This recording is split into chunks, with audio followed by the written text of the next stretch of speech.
ही स्वामी समर्थ. चला तर आज बघूया आपण व्हेज बिर्याणी कशी बनवायची. पहिला इथे मी तांदूळ स्वच्छ धुवून घेतला. एका कुकरमध्ये पाणी घातलं, त्यामध्ये तमालपत्र घातले, मिरी, वेलदोडे, लवंग आणि जिरे घातले आणि 1 चमचा मीठ घातला.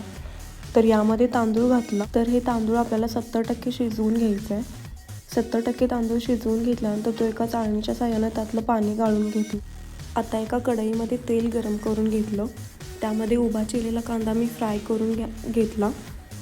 तसेच त्यामध्ये बटाटा फ्राय करून घेतला. त्यामध्ये फ्लॉवर पण फ्राय करून घेतला. तर ह्या भाज्या मी सगळ्या फ्राय करून घेतल्या तिथे. त्यानंतर आपण भाजी बनवायला घेऊ. तर एका पातेल्यामध्ये मी ते फ्राय केलेलं तेल घातलं आहे फोडणीसाठी. त्यामध्ये उभा चिरलेला कांदा घातला.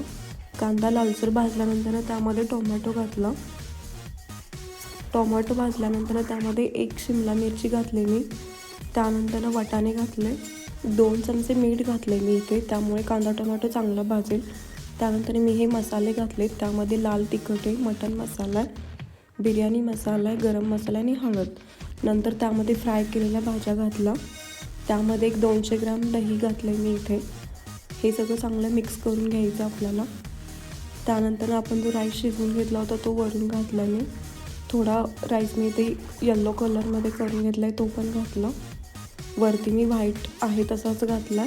नंतर त्यावरती फ्राय केलेला कांदा घातला, बारीक चिरलेली कोथिंबीर घातली, 1 लिंबूचा रस घातला.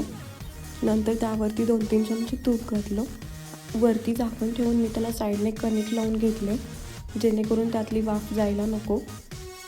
तर असं झाली आपली बिर्याणी तयार.